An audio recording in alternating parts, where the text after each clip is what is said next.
안녕하세요. 스마트코인 트레이딩입니다. 후오비 창업자 2024년까지 비트 골로 간다는데 우리의 대응 방법은? 후오비 창업자가 2024년까지 비트가 강하게 오를 일은 없다라고 하면서 골로 갈 것이다 라는 예측을 했어요. 우리는 어떻게 대응을 해야 될지 한번 보도록 하겠습니다. 지금 비트코인이 러시아 우크라이나 이슈로 가격이 좀 하락하고 있는 상황인데 내용을 잘 보시면 도움이 되지 않을까 합니다. 코인 투자자라면 아주 섬뜩한 이야기가 제기되었는데 나도 일부는 동의하는 바이다. 만약 이런 궤도가 계속되면 우리는 지금의 약세장의 초입에 있다고 본다고 말했다. 약세장의 초입에 있다? 나도 동의함. 반감기 전까지 강력한 한 번의 하락이 등장한다는 점에서 일부 동의한다. 몇 가지 상황을 좀 보면 코인 시장 대 NFT 시장의 분리. 코인 시장은 매대에 쌓인 만큼 시장가로 비싼 돈을 주고서라도 살 수 있다. NFT 시장은 청약과 비슷한데 참여를 하고 싶어도 할 수 없다. 그러니까 제한된 수량으로 인해서 무조건적으로 내가 갖고 싶다고 살 수 있는 게 아닙니다. 화이트리스트에 등록을 한다거나 민팅에 참여를 해서 추첨처럼 당첨이 되면 내가 그 NFT를 가질 수 있는 이런 구조인데 참여 규모를 늘릴 수 없는 이유의 희소성, 이건 정말 개소리다. 시세를 떠받쳐줄 자금이 부족하기 때문이다. NFT 개수를 무한정 늘리지 않는 이유가 희소성 때문이 아니라 이게 어느 정도 가격을 유지하면서 가치를 만들어야 되는데 거기에는 또 비용이 들어가죠. 그런 부분에 자금이 부족하기 때문이다 라는 겁니다. 행복을 돈으로 살 수 없다면 돈이 모자란 건 아닌지 확인해보라. 이 짤이 생각난다. 코인 작업하는 방식으로 접근하기에는 NFT로는 세력이 눈 굴리듯 투입 자금 펌핑시켜 회수할 수 없다. 그러니까 매대가 있는 코인과는 다른 구조다 라는 거죠. 이슈에 비해 움직이는 돈이 작다. 그러니까 사람들이 당첨만 되면 내가 돈을 벌 수 있다 라는 거기 때문에 민팅을 하거나 초기에 카드를 뒤집어서 어떤 그림이 나올지가 결정되기 전까지는 사람들이 엄청난 관심을 가지고 있다가 민팅이 끝나고 나서 내가 가진 NFT가 어떤 작품인지 뒤집히고 나면 가격이 하락하는 경우가 많습니다. 그래서 생각보다 코인 이슈보다는 적은 돈이 움직인다라는 거죠. 두 번째, 자금의 유출. 위에는 비트코인 차트, 아래는 테더 차트입니다. 테더 차트가 이렇게 생긴 건 테더는 1달러에 패깅된 코인이기 때문에 이 선에 맞춰지는 게 이 1달러 선에서 맞춰지는 게 맞는 거죠. 위에 거는 비트코인 차트고 아래 거는 테더 차트다. 아래 테더 차트는 뭐냐면 테더를 현금으로 바꾸는 가격 차트라고 보면 된다. 뭐랄까, 테더가 저렇게 위아래로 길게 늘어지는 경우는 누군가 테더를 현금으로 많은 양을 한 방에 바꾸지 않으면 나오지 않는 모습이다. 누군가가 많은 양의 현금들을 빼갔다는 뜻이다. 왜냐, 2022년이 되면 금리 인상으로 코인이 재미 못 볼 거라 생각하고 세력들의 큰 돈, 아니 매우 큰 자금들이 빠져나갔기 때문이다. 바로 테더 환전소의 돈의 불균형이 올 만큼. 그러니까 1.8%씩 손해를 보면서도 한 방에 시장에 던져가지고 내가 가지고 있는 테더를 현금으로 바꿔갔다 라는 거죠. 그러니까 이 상황에 대한 조금 더 쉬운 이해를 위해 내가 초등학생들의 코 묻은 돈을 빼먹기 위해 문구사에 애들용 빠칭코 게임기를 설치해 두었다고 가정해보자. 이거 아시죠? 가위바위보 게임 해서 이기고 지고 하면은 여기서 메달이 나오는 그런 게임기인데 다들 해보셨을 거예요. 그죠?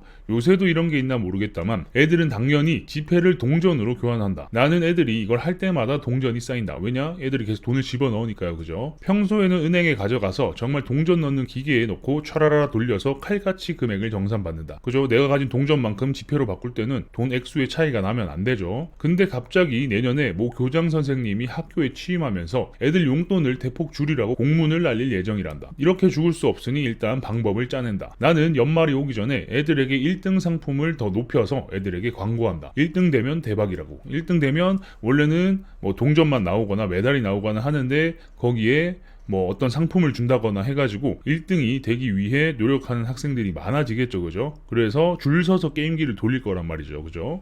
기계에 돈이 촤르르 들어온다. 평소처럼 동전을 은행에 가져가니 업무가 마비된다고 청원경찰이 짜증낸다. 미안하다고 그냥 무게로 재겠다고 이야기한다. 문구사 주인은 키로수로 지폐로 바꾸는 과정에 좀 손해보더라도 지폐로 바꿔오는데 성공한다. 뭔지 아시겠죠? 쉽게 이해가 되시죠? 그러니까 평소에는 정확하게 칼같이 금액을 정산해서 돈을 받는데 내년에 교장 선생님이 바뀌면서 학교 앞 문구사에 이런 오락기를 다 치워라, 용돈을 줄여라, 이런 식으로 학부모에게 공문을 날린다라는 거예요. 그러면 이 새로운 교장 선생님이 취임하기 전에 한 목 땡겨야겠죠. 그죠? 그래서 새로운 상품을 걸고 학생들한테 소문을 내서 애들이 줄 서서 게임을 하게 만든 다음 돈이 많이 쌓이게 되면 이때까지는 정확하게 칼같이 정산을 받았지만 빠르게 돈을 바꿔야 되니까 그냥 이거 무게 달아가지고 대충 맞는 대로 주세요 라고 했더니 은행도 오케이. 왜냐? 여기서 조금 내가 마진을 먹을 수 있다라고 판단이 되기 때문에 무게를 달아서 지폐로 바꿔주고 문방구 사장님은 동전을 지폐로 바꾸는데 성공한다라는 거죠. 다음 해가 되자 교장 선생님이 진짜 용돈을 줄이자고 공문을 보낸다. 그리고 불시 검문도 한다고 한다. 나는 기계를 뺀다. 교장이 관심 없는 비교적 학교에서 먼 문구사들은 몰래 기계를 운영한다. 금일 급등한 스트라이크 코인. 비유를 하자면 대충 이렇다. 거래소가 어떻게 돌아가는지, 거래소가 어떻게 장난을 하는지 아시겠죠? 그죠? 경기도 웨일님께서 아주 쉽게 비유를 잘 해주셨습니다. 그죠? 그럼 계속 떨어지기만 할 것이냐? 시장에 영향을 미치는 다른 요인들이 너무 많기 때문에 예측을 하는 것은 정말로 어렵다. 이 부분에서 나는 후오비 창업자랑 의견이 조금 갈린다.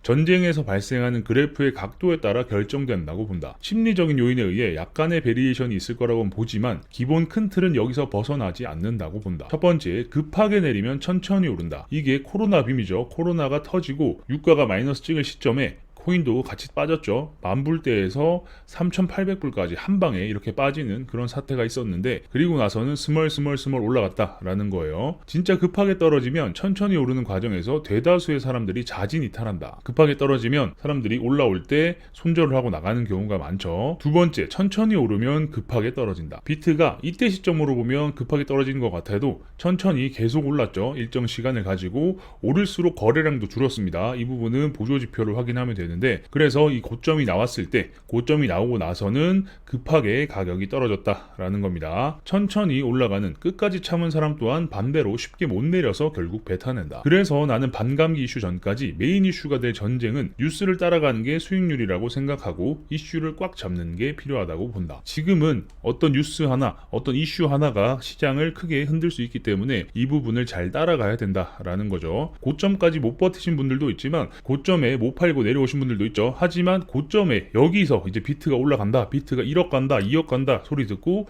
여기서 시장에 들어와서 매수하시는 분들도 많죠. 그런 부분들이 좀 아쉬운데 이 부분을 잘 캐치하셨으면 좋겠어요. 천천히 오르면 급하게 떨어지고 천천히 내려오면 급하게 오르고, 그죠? 여기서도 세 번의 바닥을 찍고 급하게 다시 신고가까지 올랐다가 지금 가격이 내려온 상황인데 이 부분을 인지하시고 트레이딩 하시는데 도움이 되시면 좋겠습니다. 하락의 각도가 날카로운 예각을 유지한다면 RSI를 보시든 일본 거래량을 보든 엘리어트 파동으로 되돌림을 보든 솔직히 방법은 상관없다. 개인이 각자 잘하는 방식으로 저점을 잡고 나면 각자 머릿속에 이 시드는 매우 느리게 복구된다는 마인드를 머리에 새기고 존버를 해야 된다고 본다. 그러니까 어느 위치에서 저점을 잡고 나면 당연히 바닥을 잡긴 힘들 수 있어요. 그래서 이게 떨어질 때 매수를 하고 나면 더 마이너스가 날 걸 각오하고 이 돈은 천천히 복구되고 시간이 지나면 플러스가 된다라는 생각으로 기다릴 줄 알아야 된다라는 걸 말씀하시는 겁니다. 만약 이번 전쟁 이슈가 지지부진하다 천천히 내리다가 합의나 종전 이슈로 날카로운 예각으로 튀어오른다고 가정하고 추세가 터지면 추세 추종 불타기라도 해야 된다는 마인드로 승부를 봐야 한다고 본다. 시장가를 권하는 편이 아니다만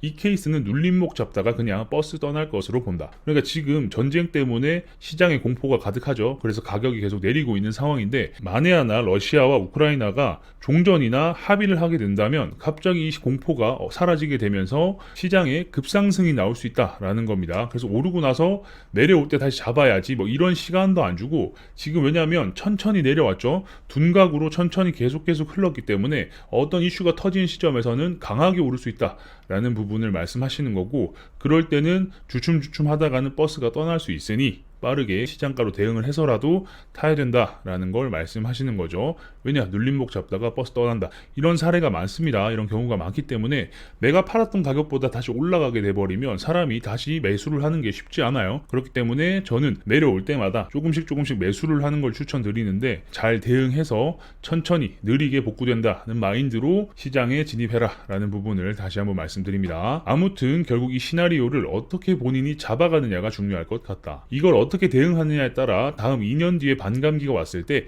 각자의 출발선이 다를 것으로 보인다. 그러니까 2년이면 어쨌든 반감기가 오고 비트코인은 다시 오를 것이라고 다들 예측을 하죠. 시장에 기대가 가득하기 때문에 그 부분이 오기 전에 지금 가격이 내릴 때 어떤 시나리오를 잘 쓰냐에 따라서 반감기가 왔을 때 내가 저점을 잡아서 더 큰 수익이 날 수도 있고 뭐 어느 정도 선에서 복구가 되고 끝날 수도 있는 거고 그런 부분이 명확하게 갈릴 수 있겠죠.